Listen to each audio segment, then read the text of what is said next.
আমরা যদি ভবিষ্যৎ দেখতে পেতাম কত ভালো হতো, তাই না? তাহলে হয়তো চিরকাল রয়ে যেত নীলা আর রাহাতের মতো হাজারো ভালোবাসা।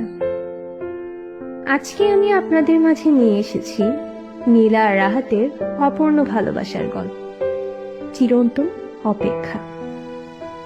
বৃষ্টি ঝরছিল নীলার জানালার ওপারে, বাহিরে অন্ধকার আর ঠান্ডা বাতাসের শব্দ, কিন্তু তার মনের ভেতর আরো বেশি অস্থিরতা। তার ফোনের স্ক্রিনে একটা নাম ঝলঝল করছিল, রাহাত। 5 বছর ধরে এই নামটা ছিল তার জীবনের একটা বিশাল অংশ, কিন্তু আজ সব শেষ হয়ে যাচ্ছে। সে অনেকক্ষণ ধরে মেসেজের রিপ্লাই দেয়নি।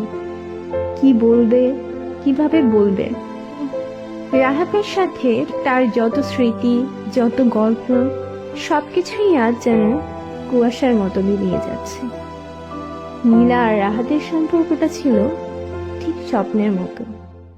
প্রথম দেখা, প্রথম কথা, প্রথম স্পর্শ, সবকিছু ছিল নিখুঁত, কিন্তু জীবন সবসময় নিখুঁত হয় না। পরিবার, সমাজ, বাস্তবতা সবকিছুই তাদের দূরে সরিয়ে দিল। তারা চাইলেও এক হতে পারেনি। রাহাত শেষবারের মতো জানতে চেয়েছিল, তুমি কি সত্যি আমাকে ভালোবাসো না? নীলার হাত কাঁপছিল। সে জানে সে ভালোবাসে, কিন্তু ভালোবাসাই সবকিছু নয়। অনেক সময় ভালোবাসেও দূরে থাকতে হয়। সে ধীরে ধীরে একটা মেসেজ টাইপ করল, রাহাত, ভালোবাসা সবসময় পাওয়া যায় না।